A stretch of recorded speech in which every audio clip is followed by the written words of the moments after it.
Professor Drinking Buddy here to define every major term in the Bourbon Dictionary, your drinking buddy's Bourbon Dictionary to be more specific. Let's get right into it. I'm your drinking buddy.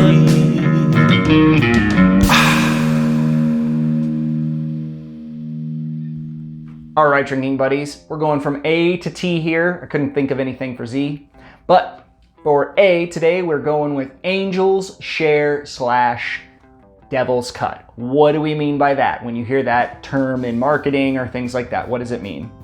Well, the amount of whiskey that evaporates over time is considered the angel's share in a bottle, and also in a barrel. So a barrel sitting in a rack house is going to evaporate over time.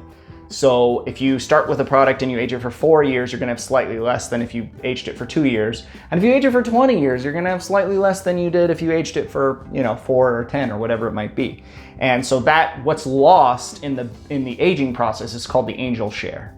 And the devil's share, the devil's cut, is what's considered to be soaked into the sides of the barrel wall. And so for that, I decided to try out this Jim Beam Devil's Cut. I just picked up a small bottle of it because I've never tried it before. It is sitting at 90 proof, so that's good. I was worried it was going to be 80. But let's give it a spin. Let's see how it tastes. It's got a really nice sweet nose.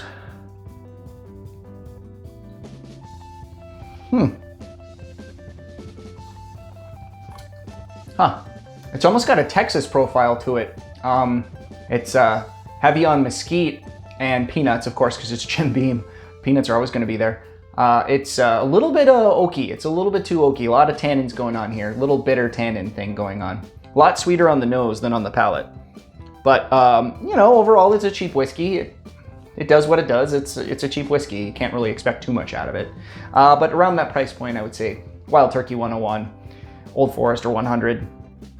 If you want another Jim Beam product, I'd say Jim Beam Black Label is going to be better than that.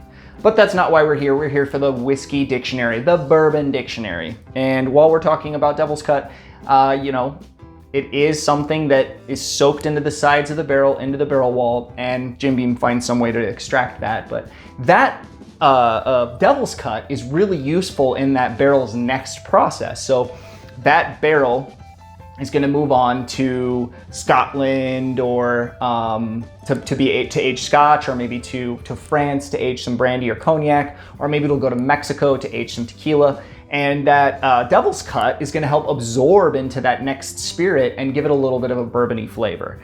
And that is one of the reasons why people love to reuse bourbon barrels so much. Bourbon barrels are in high demand. And it works out because bourbon is in high demand, and those barrels can only be used one time. They char the inside of it, and then it'll be recycled and sent off to another distillery.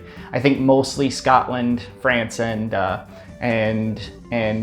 Mexico for the most part. But also rum barrels are often bourbon barrels too, ex-bourbon barrels. All right, so next up on our list is the Bottled and Bond. Now, this is an act by the federal government in the 1800s that was designed to help create a consistency in the whiskey industry.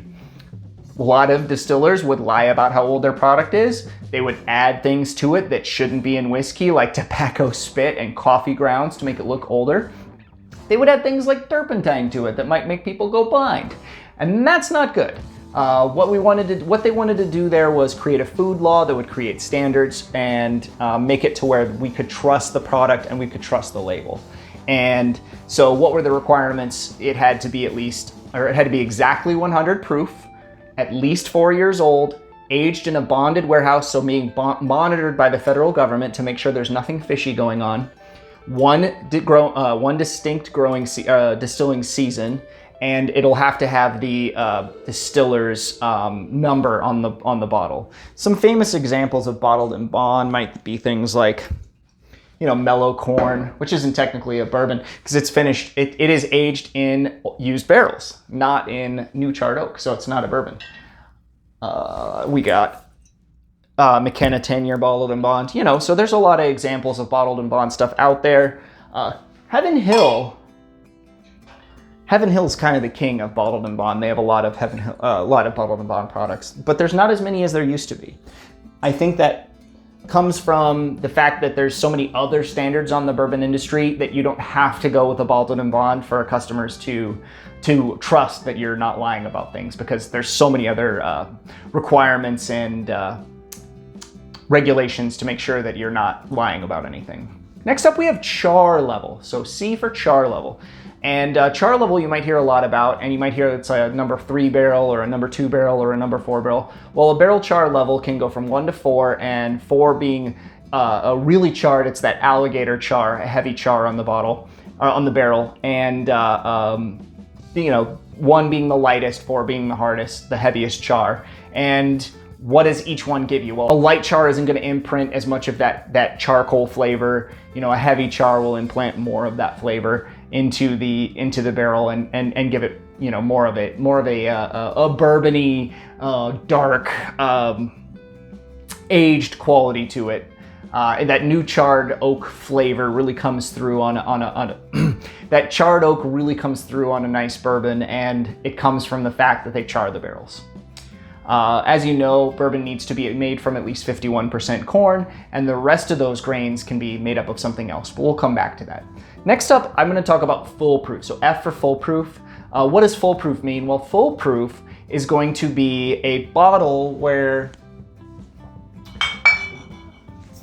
they put it in the barrel at 114 proof. So when it comes out of the barrel, let's say it's 125 proof at that point, they're allowed to proof it down to 114 proof and write foolproof on the label.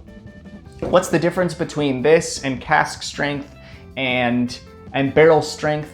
Well, that's kind of a touchy subject, because the differences are kind of subtle, because a barrel strength bourbon will go in the barrel at the proof that it was distilled at, and then put in the bottle at that same proof that it came out of the barrel at. And the cask strength the water can be added to the cask before it is aged. So it's going to go right from the cask to the bottle, but some water can be added to the cask before it's aged. I touched on mash bill a little bit earlier, but let's give a full rundown. What do we mean by mash bill? Well, as you know, bourbon needs to be at least 51% corn, but that other 49% is really up to the distillery as long as it's grains. No additives can be added, but you can add other grains. Most of the time, bourbon is going to be made with that secondary grain being rye, but as you know, there sure are a lot of wheaters nowadays, because people have realized that wheated bourbons can taste pretty nice. Maker's Mark, Weller, those brands are legacy brands, but now there's kind of wheaters growing everywhere because of the success of Weller and Pappy Van Winkle. But that mash bill is going to explain what grains were used to make that bourbon. And some people keep their mash bill secret. Buffalo Trace, for example, doesn't tell you what their mash bill is. They'll just tell you if it's the standard mash 1, where we know it's made from a very low rye, and then their mash bill 2, which is a slightly higher rye, and their mash bill 3, which is wheat. And that wheated bourbon will end up becoming things like Weller and Van Winkle. I'm your drinking buddy.